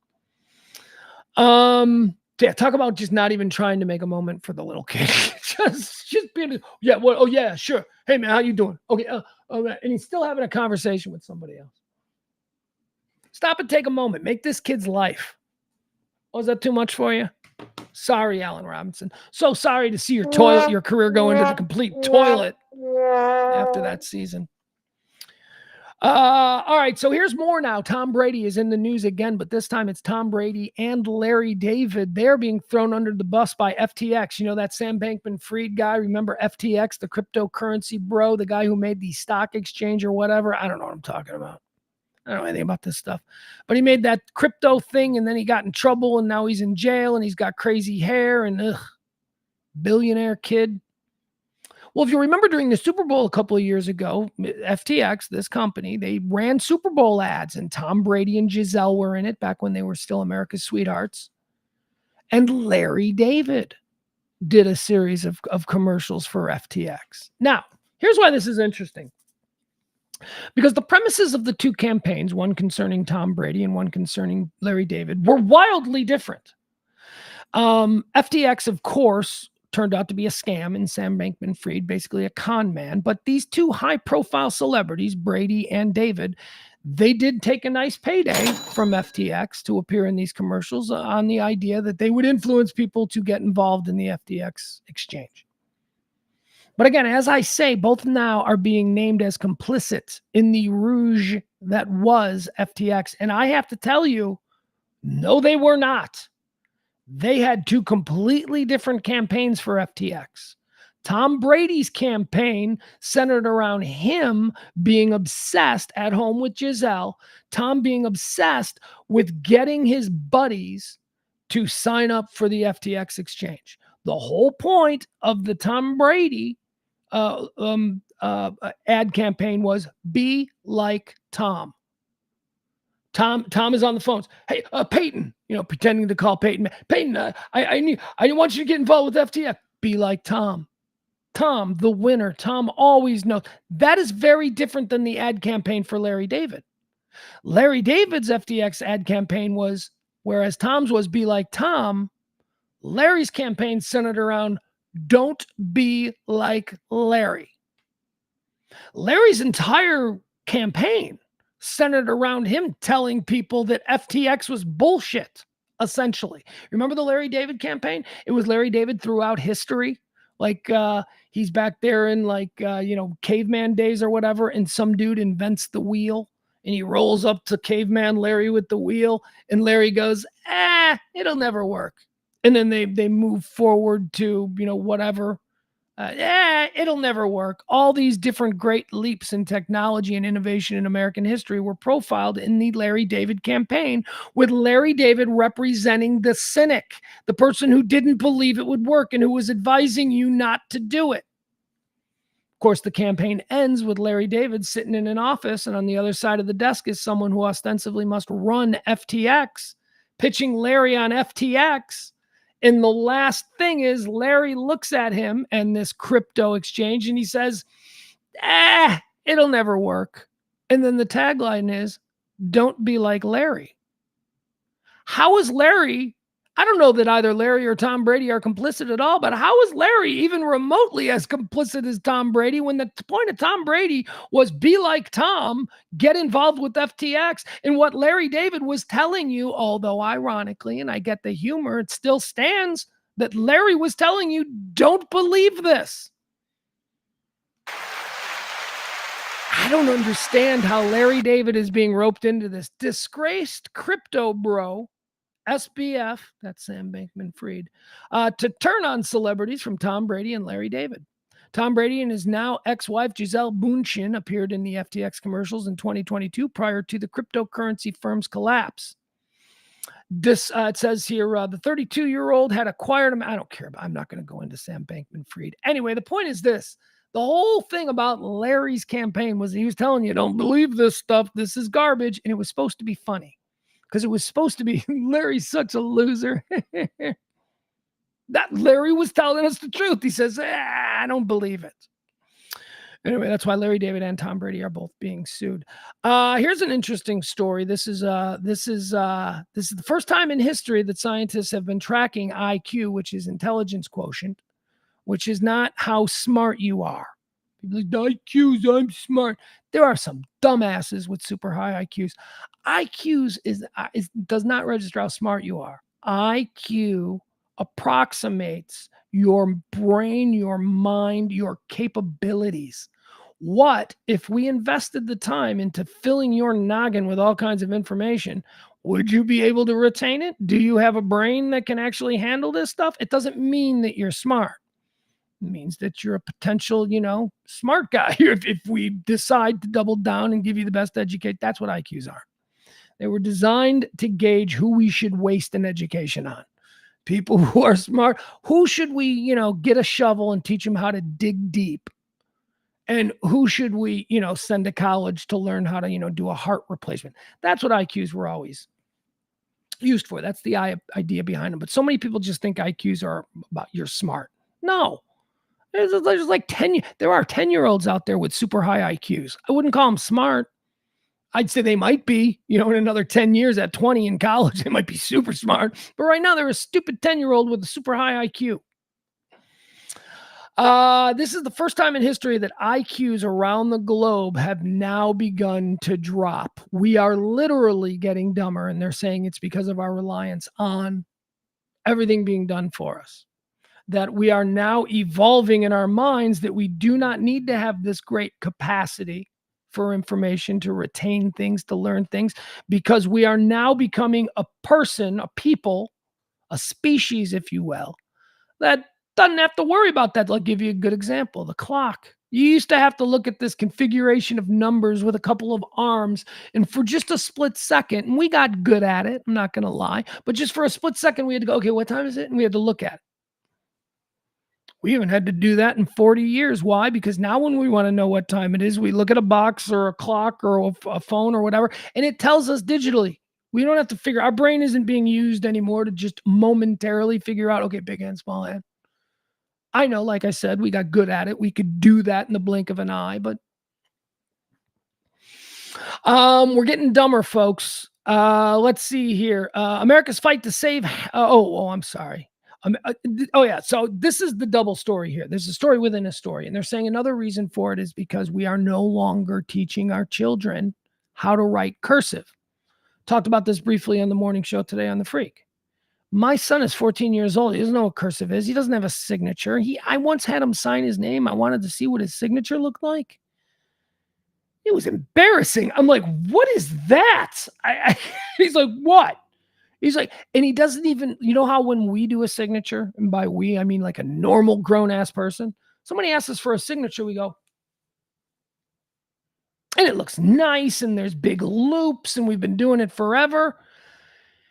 I asked him to do a signature, and he had to do he had to steady his hand, and he's going really, I'm like, dude, how are you going to write? And actually, I'm so embarrassed. I said, how are you going to ever write checks? And he looked at me and was like, I will never need to write a check.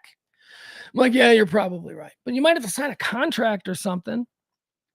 Let's see. Americans reported that they hadn't written a note or a personal letter. The average American reported that they hadn't written a note or a personal letter in 5 years. People are having a hard time reading their own and others' handwriting now more than ever. And studies show that writing can increase the brain's cognitive abilities. All of these things tie into an explanation as to why our IQs are dropping.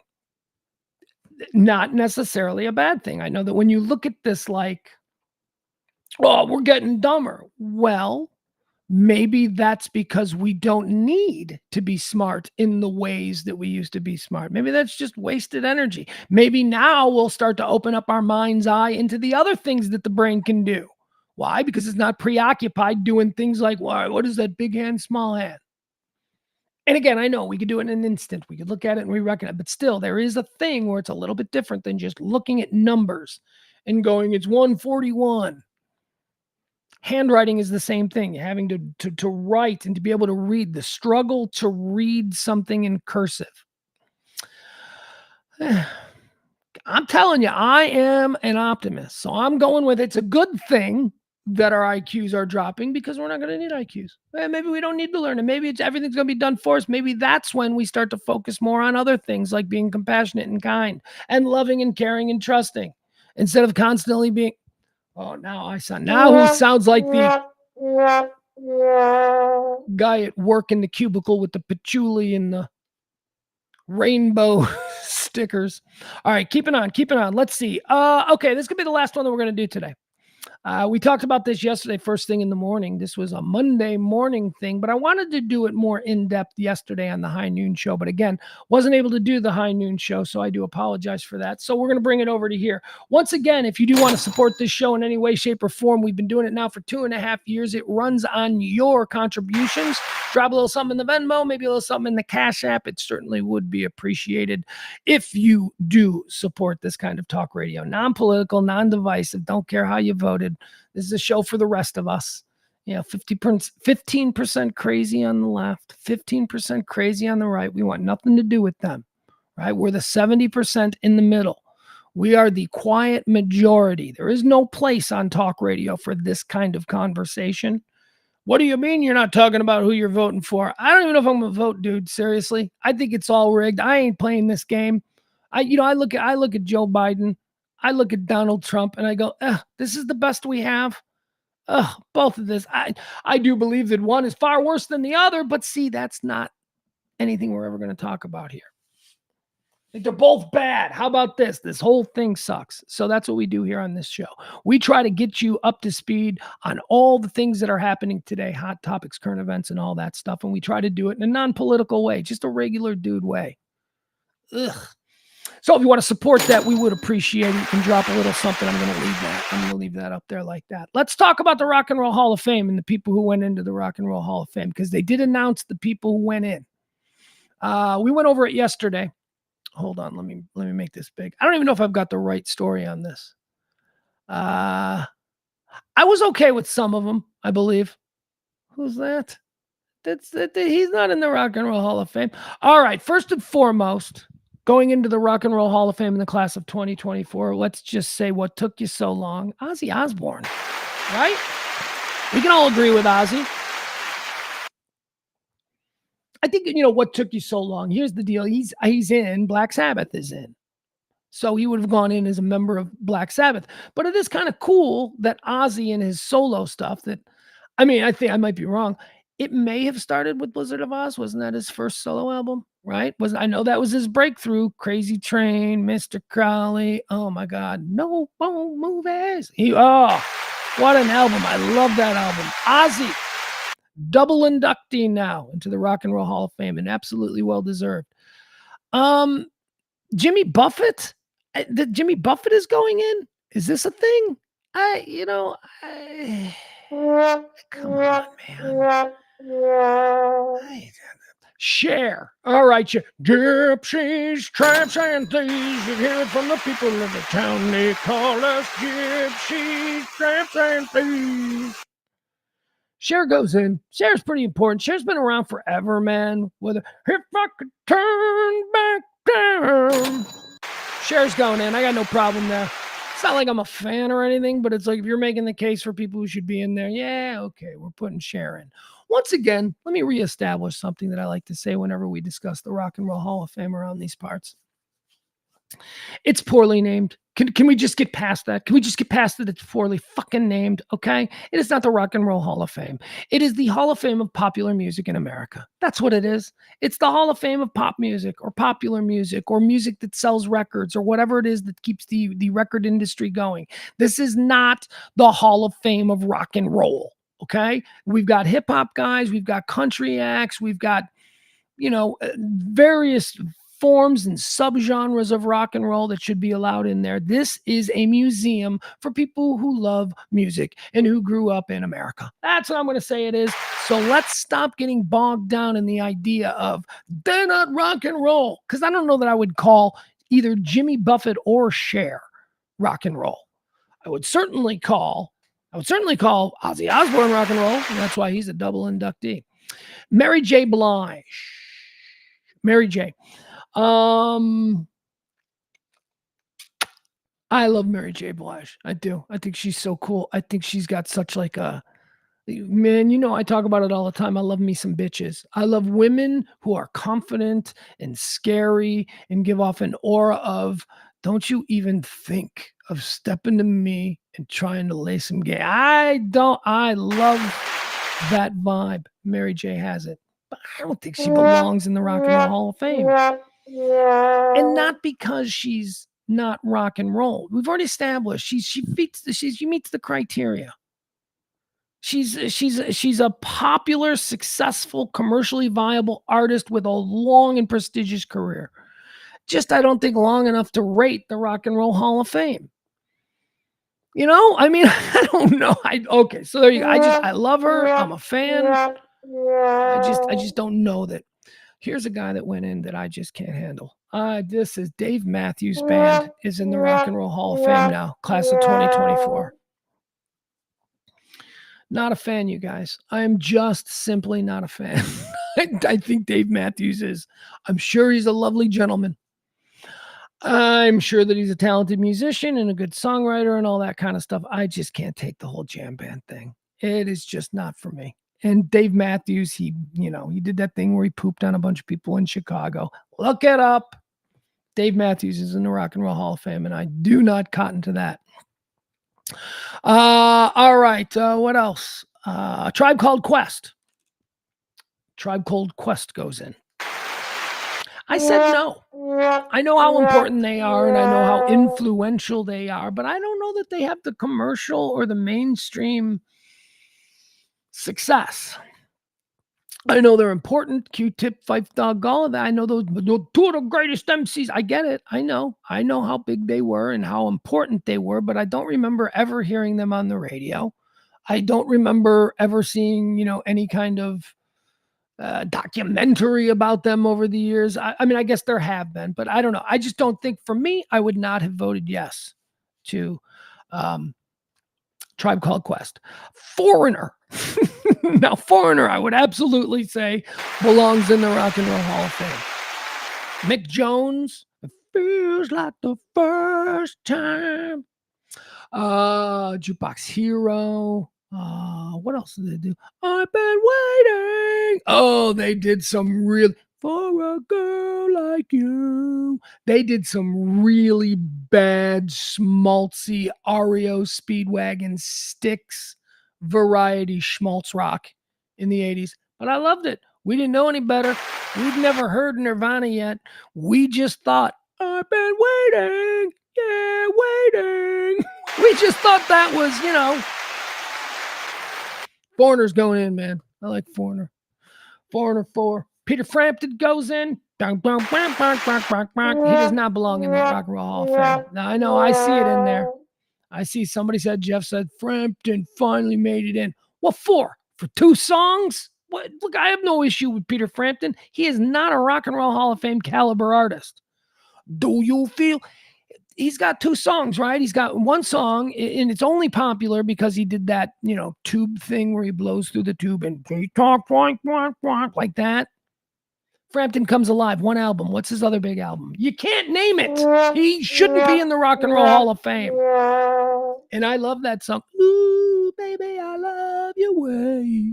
That's a great song, but that's the other one. If you can give me another, maybe we can start having a real conversation about why Peter Frampton deserves to be in the Rock and Roll Hall of Fame. But I can't find it, and he's going in anyway. Good for him. I don't care. Again, him getting taller doesn't make me shorter. I don't care that he's going in. That's fine. I just wouldn't have voted for it. I would like to mention this next band as one that I can't believe isn't already in there. I mean, a lot of the great funk and pop funk 80s bands have already been ushered into the Rock and Roll Hall of Fame. So why did it take so long for Kool and the Gang to make it in? Yes, it's ladies' night and I'm feeling right. Get down on it. Get down. Shine on dimmy dibby dum. They were so cool. Robert Kool Bell. Celebrate good time. How has this band not been in the Hall of Fame for 10 years? Kool and the Gang were huge. Hit after hit after hit after hit. Cherish the love we are, baby. They were very much like that. They were very much, where you can make an entire song out of just going, oh, baby, whoa, whoa, you make me so whoa. Like that could be your song. You don't need Lennon McCartney level lyrics. You don't need Springsteen or Taylor Swift, just jotting stuff down. Hell, you don't even need David Lee Roth. No, you just go, baby, woo. And you got yourself a hit song back in 1984. As long as the groove was right. All right, I guess that's it. Did I miss anybody else? Yeah, because now we're into like the people who are like producers and whatnot. Nobody cares about them. Nobody cares about you record company executives. We care about the music, baby. It's all about the music. Marty says it was the first ballot for Foreigner.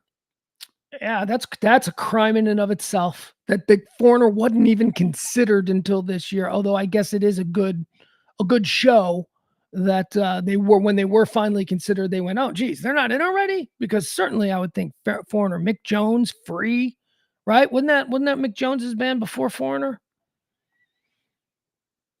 You know who I get confused with Foreigner sometimes, and I think other people do as well, and I think that this might be a problem for Foreigner, but I think people get Foreigner confused with Survivor, because I do sometimes.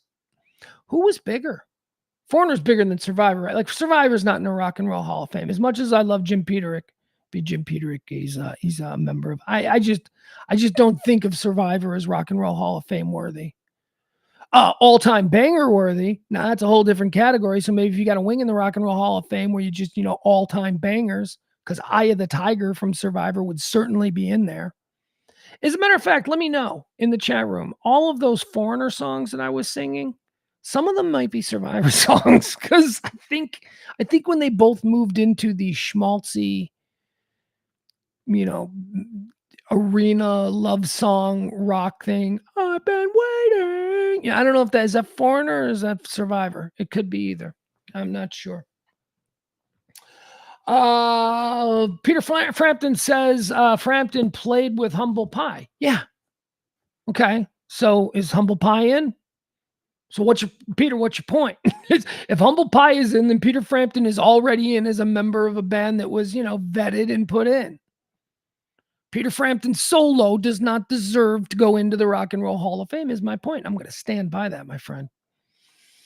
Brady Moore says he always confused Foreigner with Styx. Nah, not me. Styx is magic. I love Styx. Styx is awesome. And you know what's great? My 14-year-old son loves Styx. Oh, but he loves the Styx songs that were all like, oh God, yeah, and they also did this. Like Mr. Roboto, like that Tomo arigato, Mr. He loves that. But he also loves some of the bangers like Blue Collar Man and all that stuff.